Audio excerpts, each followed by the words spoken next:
I recognize myself for an opening statement.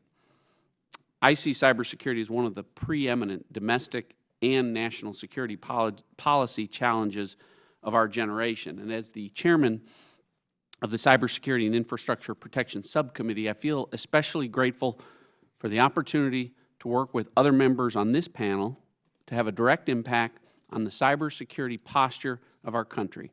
This is a duty that we do not take lightly.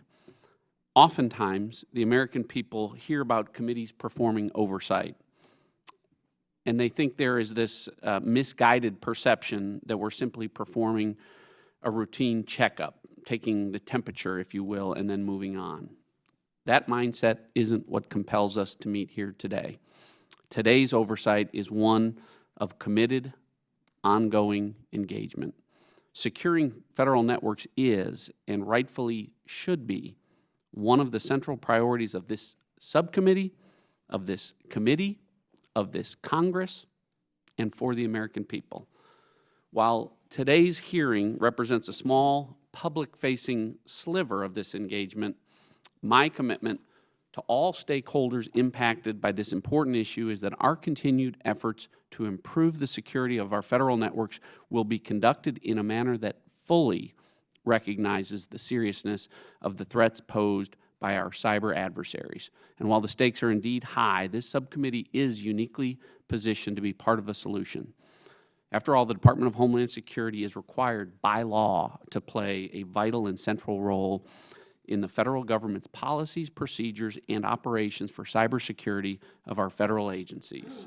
Specifically, DHS is entrusted with carrying out important legislative priorities established by the Cybersecurity Act of 2015 and the Federal Information Security Modernization Act of 2014, often referred to as FISMA. Ensuring the effective execution of the Department's cybersecurity initiatives has never been more important than it is today. Just last week, the committee heard from a panel of experts about the evolving cyber landscape. Retired General and National Security Advisor Keith Alexander noted, "Our increasing reliance on digital connected devices means that while tanks, bombers, and fighter jets are certainly not obsolete, there are newer and perhaps more insidious ways of having similar effects without the need for large investment of those assets require."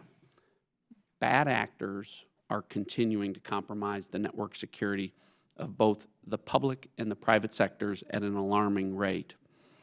From nation-states like Russia, China, Iran, and North Korea, and criminal organizations, our systems are regularly attacked, and the federal government must be more effectively and more efficient in anticipating these threats and do a better job of protecting itself and the vast troves of sensitive information on its networks. According to law, DHS is required to provide intrusion detection and prevention capabilities to federal agencies and to work with the Office of Management and Budget to administer the implementation of agency information security policies and practices. The Department must include advanced network security tools in its efforts to continuously diagnose and mitigate cybersecurity risks.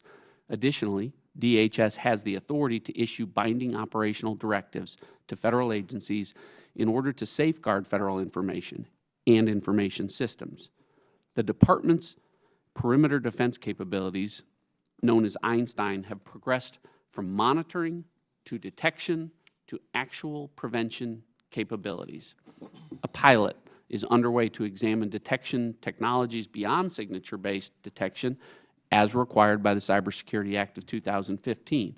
And while questions about the timeline of full deployment of Continuing Diagnostics and Mitigation Program, or CDM, phases loom, breaking down initial barriers to provide agencies with real-time situational awareness and risk-based accountable information is imperative to our federal cybersecurity efforts.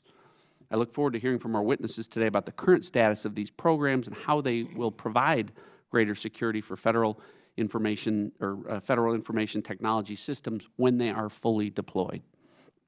In today's ever-changing cyber threat landscape, we need to ensure that these programs are agile enough to keep pace with the cybersecurity needs of our federal agencies. We need to ensure that DHS is properly leveraging private sector innovation and is able to quickly adopt cutting-edge technologies. We need to ensure that there is a comprehensive strategy in place, not only to engage every executive branch agency and department, but also to ensure coordinated deployment. The federal government requires the American people to submit sensitive information to its care, private financial information to the IRS, personal medical records to Medicare or to the VA. We often adopt a trust us approach, but if we require that, then I firmly believe we must take serious steps to demonstrate our trustworthiness with that information. I look forward to a productive conversation with this distinguished panel of witnesses. Working together, we can continue to strengthen DHS's cyber capabilities to secure our federal networks. Chair now recognizes the ranking minority member of our subcommittee, the gentleman from Louisiana, Mr. Richmond, for his opening statement.